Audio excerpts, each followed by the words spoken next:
ధర్మం 4 పాదాల మీద నడుస్తుంది, నడవాలి, నడుస్తుంది అంటారు. ధర్మం 4 పాదాల పైన ఉందో లేదో వచ్చే జరుకులతోనే అర్థమైపోతుంది. లా అండ్ ఆర్డర్ ఎట్లున్నదో ప్రెజెన్స్ ఈ రోజులలో మనం చూస్తున్నాం. తెలంగాణ ఫస్ట్ డ్రగ్స్ కల్చర్ వచ్చింది, ఇప్పుడు గన్ కల్చర్ వచ్చింది. కనబడుతుంది కదా, పట్ట పగలు బంగారా షాప్కి వచ్చి దోసుకపోవడం, పట్ట పగలు ఒక ఐపీఎస్ అధికారి, రిటైర్డ్ అధికారి భార్యను చంపడం. ఈరోజు ఎన్ని జాగ్రత్తలు మనం చూడలేదు.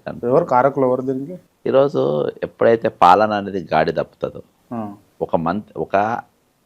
ఒక అనుభవాజ్ఞుల పాలకులు కూడా గతంలో చరిత్ర చూస్తే ఎవరు కూడా వాళ్ళ చేతిలో ఉన్నా కానీ, ఫర్ ఎగ్జాంపుల్ మన దగ్గర ఒక ప్రజాస్వామ్యంలో నియంత లెక్క శాసించినటువంటి వ్యక్తి శ్రీమతి ఇందిరాగాంధీ గారు. ఆమెనే అన్ని శాఖల మీద దగ్గర పెట్టుకోలే. నరేంద్ర మోడీ గారు నియంత లెక్కనే, కాబట్టి ఆమెకు పరిపాలన పైన పట్టుండే, ఈయనకు డెవలప్మెంట్ మీద లేదు, మేనేజ్మెంట్. కానీ ఈయన కూడా అన్ని శాఖలు పెట్టుకోలే. ఈరోజు ఎటువంటి అనుభవం లేకుండా అన్ని శాఖలు కేవలం తన స్వార్థం కోసం పెట్టుకున్నాడు కాబట్టి ఏ శాఖకు న్యాయం చేయలేదు. క్యాపబిలిటీ కాదా అంటే, ఆయన క్యాపబుల్ ఉందా, ఆయన పెట్టుకున్నాడు. క్యాపబిలిటీ ఉంటే క్యాపబుల్ ఉన్నాడు పెట్టుకోడు, క్యాపబుల్ ఉన్నాడు ఒకటే చేస్తాడు. నేను అన్ని చేయలేనన్నా, నేను ఒక ఆమ్లెట్ పర్ఫెక్ట్గా వేయగలుగుతా, ఆమ్లెట్ వేయగలుగుతా కదా అని చెప్పేసి నేను గుడ్డు కూర వండలేను. మళ్ళీ ఆమ్లెట్ రెసిపీ వేరే ఉంటుంది, గుడ్డు కూర వేరే ఉంటుంది. కాబట్టి అది వేరే ఉంటుంది. కాబట్టి అందులో నీకు టాలెంట్ ఉన్నా కానీ ఎవరు స్పెషలైజేషన్ వాళ్ళు ఎంత పెద్ద మాస్టర్ అయినా, గోపాలకృష్ణ గోఖలే ఉన్నాడు, కార్డియాలజిస్ట్ టాప్ మన దగ్గర తెలంగాణ, ఆయన తోపు అంటారు అదాను. ఆయన అది చేయగలుగుతాడు కానీ, అరే అది తోపు చేయగలుగుతాడు కదా అని చెప్పేసి ఆయన ఏది నీ మార్పిడి చేయలేదు కదా, మోకాళ్ళ మార్పిడి చేయలేడు కదా తోపు మళ్ళా.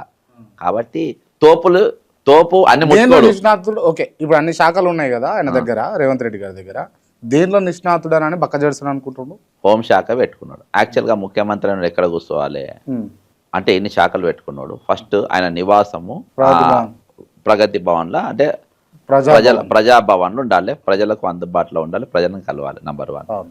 ఆ క్వాలిటీ లేదు. ఎక్కడ ఉన్నాడు? ఇంట్లో ఉన్నాడు. ఇంట్లో అడ్వైజర్స్ ఉంటారా? నీ దగ్గర ఐఏఎస్ ఉంటారా? చుట్టూ నీ దగ్గర నీ రక్షణ వలయం ఉంటుంది, నీ ప్రోగ్రామ్ షెడ్యూల్ చూసేటోళ్ళు ఉంటారు, కానీ నీకు సలహా ఇచ్చేటోళ్ళు కానీ వాళ్ళు కానీ అక్కడ ఉండరు కదా. కాబట్టి నంబర్ 1 మైనస్ అది. ఇవాళ ఆయన నెక్స్ట్ ఏడ కూర్చోవాలి? సచివాలయంలో కూర్చోవాలి, అన్ని శాఖల పైన ఇచ్చాను. ఇవాళ ఏడ కూర్చుంటుండే ఆయన? 6th ఫ్లోర్ కమాండ్ కంట్రోల్ రూమ్లో కూర్చుంటాడు. కమాండ్ కంట్రోల్ రూమ్ అంటే అది డీజీపీ ఆఫీస్ కూడా కాదు, మళ్ళా Hyderabad city police office command control room 6వ ఫ్లోర్లో కూర్చొని పరిపాలన చేస్తుండు. దేనికోసం చేస్తుండు? ఒక నియంతృత్వ వ్యక్తిత్వం గలటువంటి వ్యక్తులు చుట్టూ పోలీసు వలయం మధ్యలో కూర్చొని చేస్తారు. ఆ పోలీసు వలయాన్ని దేనికోసం వాడుతుండ్రు? సెక్యూరిటీ కోసం అని అనుకోవచ్చు కదా. ఓకే, 100% సెక్యూరిటీ కోసమే నువ్వు చేస్తున్నావు. మరి సెక్యూరిటీ కోసం నువ్వు చేస్తున్నావు, రాష్ట్రము లా అండ్ ఆర్డర్ సక్సెస్ ఉండాలని అనుకుంటున్నప్పుడు అప్పుడిప్పుడు కాదు, మిట్ట మధ్యాహ్నము పొద్దుగాల 10-11 గంటలకు ఏదో తుపాకులు పట్టుకొని వచ్చి బంగారం షాప్లో బంగారం ఎత్తుకపోయి బెదిరించి ఎత్తుకపోయినంటే దేనికి నిదర్శనం? ఏడున్నట్టు?